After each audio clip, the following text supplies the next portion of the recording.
Hello বন্ধুরা, রান্নাবাটিতে আপনাদের স্বাগত জানাচ্ছি। আবার একটা নতুন রেসিপি নিয়ে চলে এসেছি, ছোট আলুর দম। চলুন দেখা যাক। এবার কড়াই বসালাম। কড়াইতে আমি সর্ষের তেল দিয়েই রান্না করেছি।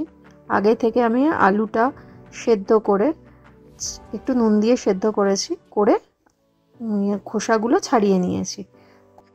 তেল গরম হওয়ার পর জিরে ফোড়ন দিলাম। জিরে ফোড়ন দিয়ে আলুগুলো দিয়ে দিয়েছি। আলুগুলো দিয়ে একটু ভেজে নিতে হবে, খুব লাল করে ভাজবো না, হালকা ভাজবো।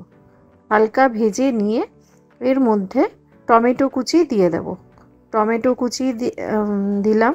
আর যে বেসিক যে মশলাগুলো আছে, জিরের গুঁড়ো, ধনের গুঁড়ো, লঙ্কা গুঁড়ো, আন্দাজ মতো নুন আর অল্প চিনি দিয়ে একটু ঢাকা দিয়ে রাখবো।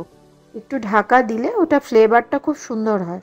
তারপরে ঢাকাটা তুলে অল্প জলের ছিটা দিয়ে দিয়ে এই মশলাটা ভালো করে কষিয়ে নেব। কষিয়ে নিয়ে যখন দেখব যে তেলটা একটু হালকা ছেড়ে এসছে আর তেলটা একটু ভেসে আসছে, তখন আর এর মধ্যে আমি কড়াইশুঁটিও দিয়েছিলাম।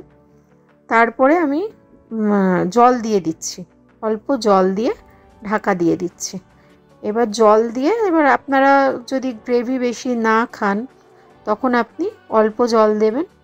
আর যদি আমি একটু ঝোল রাখবো বলেই আমি একটুখানি জল বেশি দিয়েছি। তারপরে এটা ঢাকা দিয়ে দিতে হবে, অল্প মিডিয়াম আঁচে ঢাকা দিয়ে এটা হবে।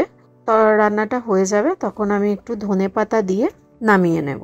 খেতে খুব ভালো হয়। তবু একবার করে দেখবেন আমার মতো করে। ভালো লাগলে লাইক করবেন, শেয়ার করবেন, সাবস্ক্রাইব করবেন, আমার পাশে থাকবেন, যাতে আমি আরও রান্না নিয়ে আপনাদের কাছে আসতে পারি।